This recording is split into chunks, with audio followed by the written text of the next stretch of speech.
नमस्कार। ज्योतिषीय श्रृंखला की इस कड़ी में आपका हार्दिक स्वागत है।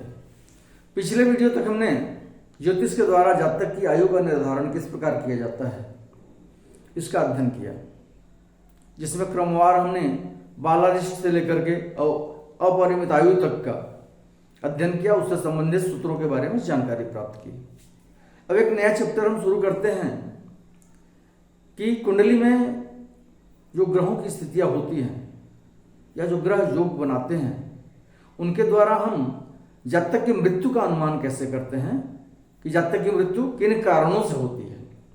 आइए उसके बारे में जो ज्योतिषियों ने या मनीषियों ने सूत्र प्रतिपादित किया है उसकी ओर हम ध्यान देते हैं और उनका अध्ययन करते हैं। पहला सूत्र है, यदि मंगल चतुर्थस्थ, चंद्रमा द्वितीयस्थ और सूर्य दशमस्थ हो तो हाथी अथवा घोड़े की सवारी से जातक की मृत्यु होती है। क्या है? मंगल चतुर्थ स्थान में, चंद्रमा द्वितीय भाव में और सूर्य दशम भाव में कुंडली में बैठे हों तो जातक की मृत्यु हाथी अथवा घोड़े की सवारी से होती है। तो वर्तमान परिप्रेक्ष्य में हाथी और घोड़े की सवारी नहीं के बराबर होती है, इसलिए हम अभी की स्थिति के अनुसार हम कह सकते हैं कि वाहन के द्वारा जातक की मृत्यु संभव है। वाहन से किसी प्रकार की दुर्घटना होकर के जातक की मृत्यु हो सकती है। दूसरा है, यदि कर्क अथवा सिंह राशिगत होकर चंद्रमा सप्तम अथवा अष्टम स्थान में बैठा हो और राहु से युक्त हो तो जातक की मृत्यु किसी पशु के द्वारा होती है। कर्क या सिंह राशिगत होकर के चंद्रमा सप्तम अथवा अष्टम स्थान में बैठा हो और उसके साथ राहु भी हो चंद्रमा के साथ, तो वैसे जातक की मृत्यु किसी पशु के द्वारा होती है। पशु के आघात से हो सकती है या हिंसक पशु के द्वारा भी हो सकती है। तीसरा है, यदि सूर्य दशम स्थान में हो, मंगल चतुर्थ स्थान में हो और मंगल के साथ कोई शुभ ग्रह न हो तथा बुध लग्न में हो तो जातक की मृत्यु किसी हिंसक पशु अथवा वर्षा इत्यादि से होती है। क्या कहा जा रहा है? सूर्य दशम स्थान में हो, मंगल चतुर्थ स्थान में हो परंतु मंगल के साथ कोई शुभ ग्रह नहीं बैठा हो और बुध लग्न में हो, बुध लग्न में बैठा हो। सूर्य दशम स्थान में, मंगल चतुर्थ स्थान में हो, मंगल के साथ कोई शुभ ग्रह नहीं बैठा हो और बुध चतुर्थ स्थान, बुध लग्न में हो तो जातक की मृत्यु किसी हिंसक पशु के द्वारा या वर्षा के द्वारा होती है, अर्थात मुझे मतलब किसी नुकीले हथियार के द्वारा जातक की मृत्यु होती है। अब एक चीज इसमें देखने की है कि यदि सूर्य दशम स्थान में होगा तो बुध लग्न में हो नहीं सकता है। इस सूत्र के मुताबिक जो बुध लग्न में बताया जा रहा है जो संभव नहीं प्रतीत होता है, क्योंकि सूर्य से बुध अधिकतम 29 डिग्री तक जा सकता है। तो इसलिए यहां बुध का होना प्रैक्टिकल प्रतीत नहीं होता है, व्यवहारिक नहीं है। इसमें हम अपनी बुद्धि का प्रयोग करेंगे कि इस सूत्र का कैसे हम निरूपण करें। सूत्र जैसे लिखा है वैसे हमने बता दिया।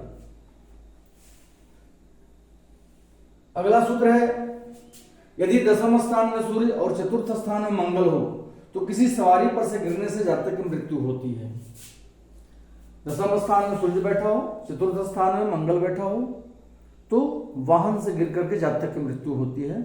अब वाहन का प्रकार हम चतुर्थ भाव से निश्चित करेंगे। चतुर्थ भाव, चतुर्थेश, इनके द्वारा वाहन के प्रकार का निर्धारण होगा।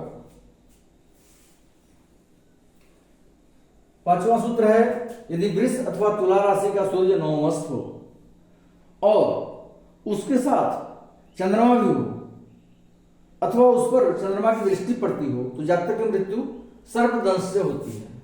वृष अथवा तुला राशि में अर्थात शुक्र की राशि में होकर के सूर्य नवम भाव में बैठे हों और उनके साथ चंद्रमा भी हो या उस पर चंद्रमा की दृष्टि पड़ती हो। वृष राशि में या तुला राशि में स्थित होकर के सूर्य नवम भाव में बैठे हों, उनके साथ चंद्रमा बैठे हों या चंद्रमा की दृष्टि उन पर पड़ रही हो तो जातक की मृत्यु सर्पदंश से होती है, सर्प के काटने से होती है। अगला सूत्र है, यदि राहु अष्टम स्थान में हो और उस पर पाप ग्रह की दृष्टि पड़ रही हो तो जातक की मृत्यु फोड़ा इत्यादि अथवा सर्प से होती है। राहु अष्टम भाव में बैठे हों और राहु पर पापक ग्रह की दृष्टि पड़ रही हो, तो ऐसे जातक की मृत्यु फोड़ा इत्यादि होता है या सर्पदंश से होती है। 7वां सूत्र है, यदि शुभ ग्रह शत्रु राशिगत होता हुआ षष्ठ, अष्टम अथवा द्वादश स्थान में बैठा हो और मंगल शत्रु राशिगत होता हुआ शत्रु ग्रह के साथ हो तो सांप के काटने से जातक की मृत्यु होती है। शुभ ग्रह शत्रु राशि में होकर के छठे भाव, आठवें भाव या 12वें भाव में बैठा हो, पहला कंडीशन। दूसरा कंडीशन क्या है कि मंगल शत्रु राशि में होता हुआ और अपने शत्रु ग्रह के साथ, मंगल भी शत्रु राशि में हो और शत्रु ग्रह के साथ होकर के एक साथ बैठा हो, तो ऐसे जातक की मृत्यु सांप के काटने से होती है। फिर से जान लें, शुभ ग्रह अपनी शत्रु राशि में स्थित होकर के छठे भाव में, आठवें भाव में या 12वें भाव में बैठे हों और मंगल अपनी शत्रु राशि में होकर के और शत्रु ग्रह के साथ भी होकर के कुंडली में कहीं भी बैठे हों, तो ऐसे जातक की मृत्यु सर्पदंश से होती है। 8वां सूत्र है, यदि सूर्य और चंद्रमा कन्या राशिगत हो तथा पापक ग्रह से दृष्ट हो तो जातक की मृत्यु स्वजन के द्वारा होती है। सूर्य और चंद्रमा कन्या राशि में बैठे हों और उन पर पापक ग्रह की दृष्टि पड़ती हो तो ऐसे जातक की मृत्यु अपने ही संबंधियों या अपने स्वजनों के द्वारा की जाती है। 9वां सूत्र है, यदि मीन लग्न का जन्म हो तथा उसमें सूर्य और चंद्रमा किसी पापक ग्रह के साथ हो और अष्टम स्थान ही पापक ग्रह हो तो जातक की मृत्यु किसी स्त्री के द्वारा होती है। क्या है?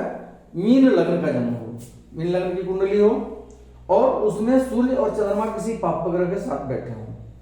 मीन लग्न की कुंडली में सूर्य और चंद्रमा लग्न में किसी पापक ग्रह के साथ बैठे हों और अष्टम स्थान में ही पापक ग्रह बैठा हो तो जातक की मृत्यु किसी स्त्री के द्वारा होती है। मीन लग्न में सूर्य और चंद्रमा किसी पापक ग्रह के साथ बैठे हों, अष्टम स्थान में ही पापक ग्रह बैठा हो तो जातक की मृत्यु किसी स्त्री के द्वारा की जाती है। यदि सप्तम स्थान में कन्या राशि का चंद्रमा हो तथा शुक्र मेष राशि में और सूर्य लग्न में हो तो जातक की मृत्यु किसी स्त्री के द्वारा होती है। सप्तम स्थान में कन्या राशि का चंद्रमा हो अर्थात कन्या राशि में स्थित होकर के चंद्रमा सप्तम भाव में बैठे हों और शुक्र मेष राशि में और सूर्य लग्न में हो तो जब सप्तम स्थान में कन्या राशि में चंद्रमा होंगे मतलब लग्न मीन राशि का है, लग्न में सूर्य बैठे हों और शुक्र मेष राशि में बैठे हों अर्थात द्वितीय भाव में शुक्र बैठे हों। मीन लग्न की कुंडली होगी, लग्न में सूर्य बैठे होंगे, द्वितीय भाव में शुक्र होंगे और सप्तम भाव में कन्या राशि का होकर के चंद्रमा बैठे होंगे तो वैसे जातक की मृत्यु किसी स्त्री के द्वारा होती है। उनकी मृत्यु का कारण कोई स्त्री बनती है। मृत्यु के कारण से संबंधित कुछ अन्य सूत्र अगले वीडियो में हम पुनः लेकर के उपस्थित होंगे। नमस्कार।